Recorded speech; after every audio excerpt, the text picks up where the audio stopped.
है किरण झुन बाजे पद पे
हल्का वस्त्र है तो काकुशल जी ने कहा प्रभु ऐसा कपड़ा पहनिए कि कपड़ा पहनने के बाद भी आपके शरीर का मैं दर्शन करता रहूं।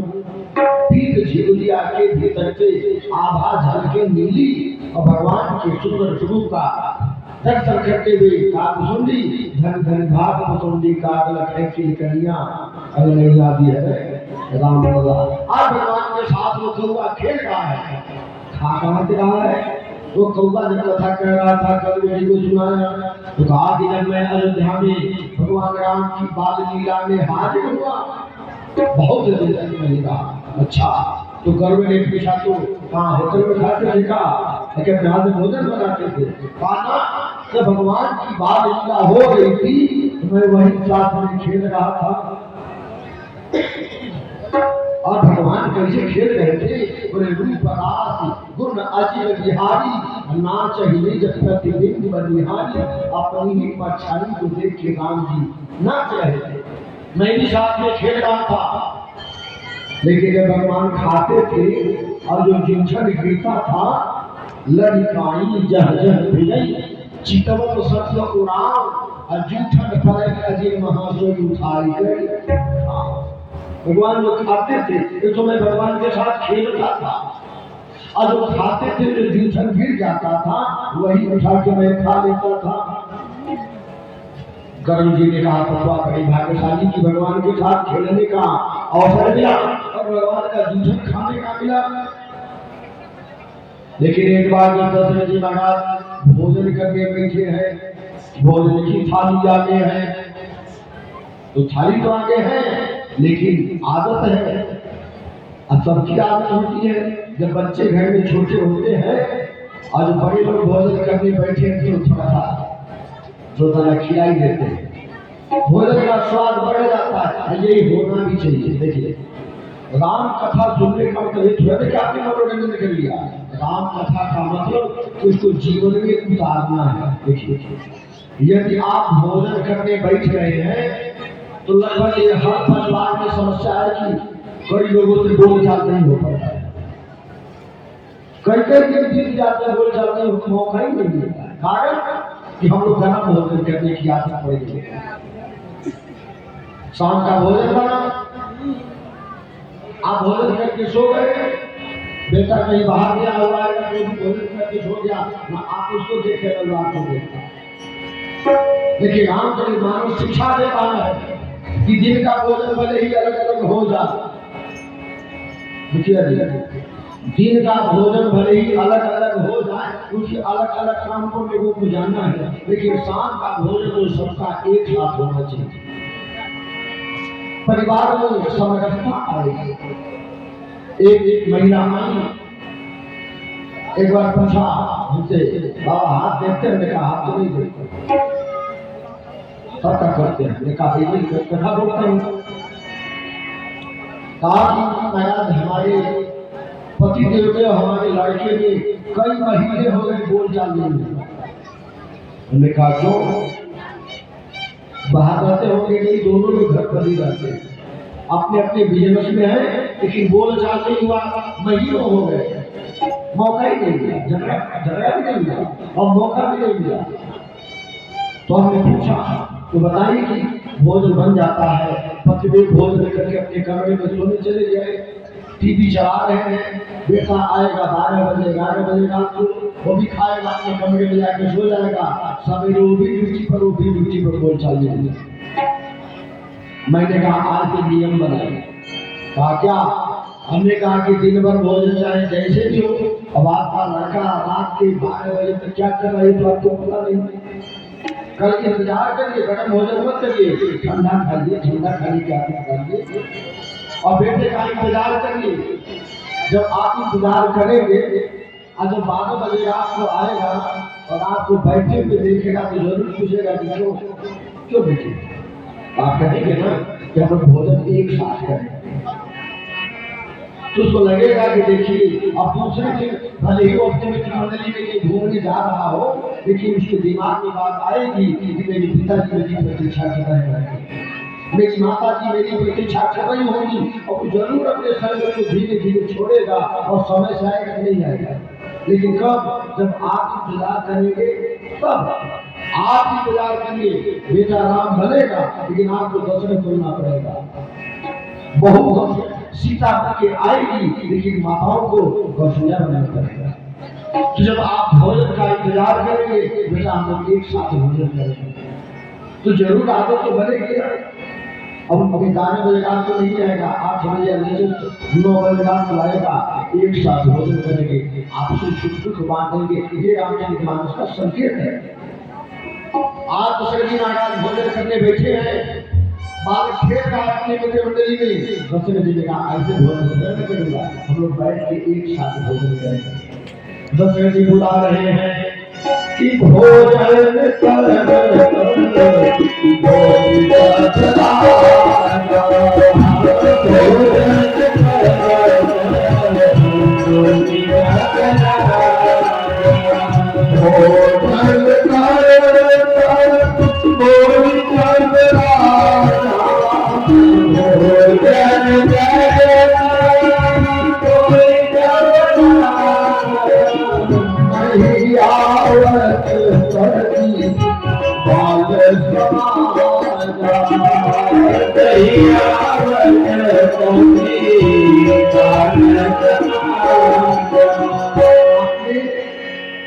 बाल मंडली के साथ भगवान शिशु लीला कर रहे, खेल रहे हैं। दशरथ जी बुलाया, बेटा आके भोजन करो, ये नहीं आए। किसी ने पूछा प्रभु आप दोनों को मर्यादा पुरुषोत्तम करते हैं, अब आपके पिताजी बुला रहे हैं और पिताजी के आदेश का उल्लंघन कर दिया। तो भगवान बोले बड़ा सुंदर जवाब दिए, ये पिता नहीं बुला रहा है, ये तो राजा बुला रहा है। कौन बुला रहा है? भोजन करत बोल जब राजा, यानी इनको राजा होने का घमंड है। देव पिता होते तो भोजन की थाली छोड़ के चले जाते मेरे पास, लेकिन ये तो राजा की तो लगा मैं राजा हूँ, यदि राजा है तो मैं खुद महाराजा हूँ, क्यों जाऊँ? नहीं कौशल्या जी ने कहा आप बैठिए मैं जा रहा हूँ। अब कौशल्या जी जा रही है, किसी ने पूछा प्रभु आप क्या करिएगा? आपके पिताजी बुलाए तो नहीं आए, आपकी माता जी आ रही है। भगवान बोले कि इनकी भी परीक्षा करूंगा, जांच करूंगा, ये माँ बन के आ रही है कि महारानी बन के आ रही है। अगर महारानी बन के आएंगी तब तो मुझे नहीं पाएंगी, अगर माँ बन के आएंगे तो थोड़ा परेशान करूंगा। अब मैया ने अच्छा कौशल्या जी कौन है? चक्रवर्ती सम्राट की पत्नी है, महारानी है। एक छोटे मंत्री होते हैं तो साथ में कितनी नीली पीली हरी बत्ती वाली गाड़ियां होती है, कितनी दास दासियां होती हैं। जो चक्रवर्ती सम्राट की पुत्री है साथ में कितने सेवक होंगे। लेकिन कौशल्या जी ने ये नहीं देखा कि मेरे साथ कोई सेवक सेविका है कि नहीं, पैर में चप्पल है कि नहीं। चारों तरफ देखा, लंग उठाया, दौड़ पड़ी। गोस्वामी जी गए हैं कि कौशल्या जब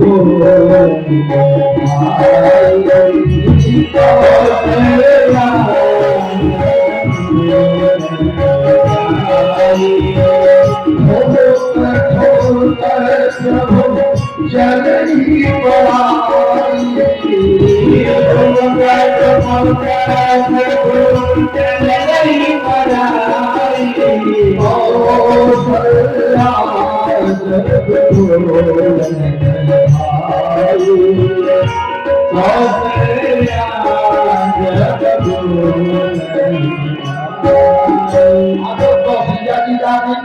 तो भगवान भागने लगे, लेकिन कैसे भागे?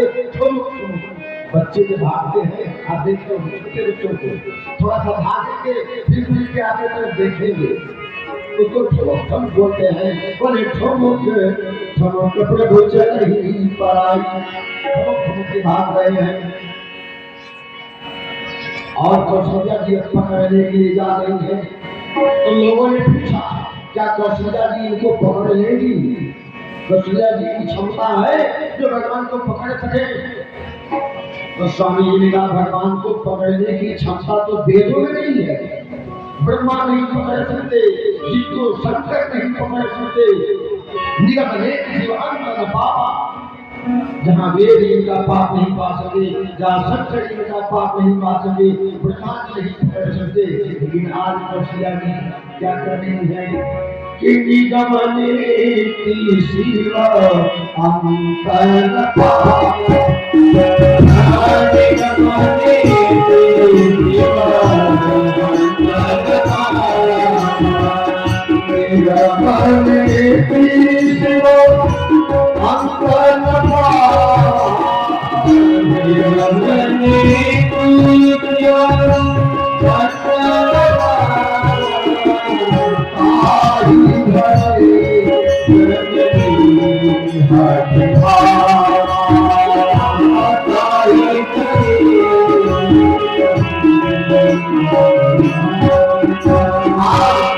कौशल्या जी ने दौड़ा के पकड़ लिया। जहाँ जिनको शंकर नहीं पकड़ पाते, ब्रह्मा नहीं पकड़ पाते, वेद नहीं पकड़ पाते, लेकिन आज कौशल्या जी ने जाके पकड़ लिया। क्यों? भगवान ने देखा कि माँ महारानी बन के नहीं आ रही, माँ बन के आ रही। अब माँ के आगे तो भाई पकड़ में आना ही है।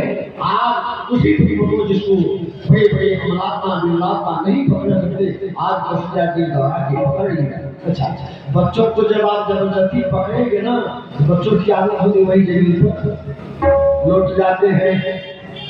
कौशल्या जी ने जबरदस्ती पकड़ा, अब कौशल्या जी तो भोजन की थाली देख रहे हैं, बालक वही धूल में लौट गया, और जब बच्चा धूल में लौट गया क्या पूछना। लेकिन जब छोटे बच्चे धूल में लौटते हैं ना तो बड़े सुंदर लगते भी हैं।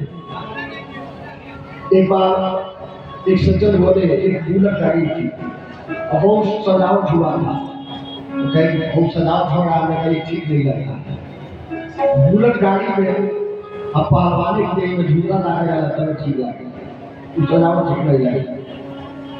छोटे बच्चों के शरीर में जो धूल लगी होती है तो बच्चे बड़े सुंदर लगते भी हैं। तो जैसे कौशल्या जी ने पकड़ा, बालक वहीं जमीन पर उठ गया। कौशल्या जी ने ये नहीं देखा कि मेरी साड़ी गंदी हो जाएगी। बच्चों के शरीर में जो धूल लगी होती है उस धूल से कपड़े गंदे नहीं होते। कौशल्या जी ने उठाया बालक को जो जमीन पर लोटा है। अच्छा, धूल में लोटे हुए बच्चे कितने सुंदर लगते हैं, राम जी सुंदर लग रहे हैं। कन्हैया जी धूल में लोटे थे तो बड़े सुंदर लग रहे थे। एक धूली भरे यज्ञ शोभित श्याम जी, अब ऐसी बनी सिख सुंदर चोटी, खेलत खात फिरे अंगना, पर पैजत बाजत पीली कछौटी, वाछा भी कोरस खान भी लोगत, वारत काम करानी जो कोरी, काग के भाग कहाँ कहिए, हरि हाथ सुने गल माखन रोटी। कन्हैया के सामने वही कौवा खेल रहा था, भगवान के हाथ से माखन रोटी छीन के कौवा लेके बैठ गया। आज वही कौवा राम जी के सामने खेल रहा है। राम जी भी बड़े सुंदर धूल भी लग रहे हैं कि धूसर धूली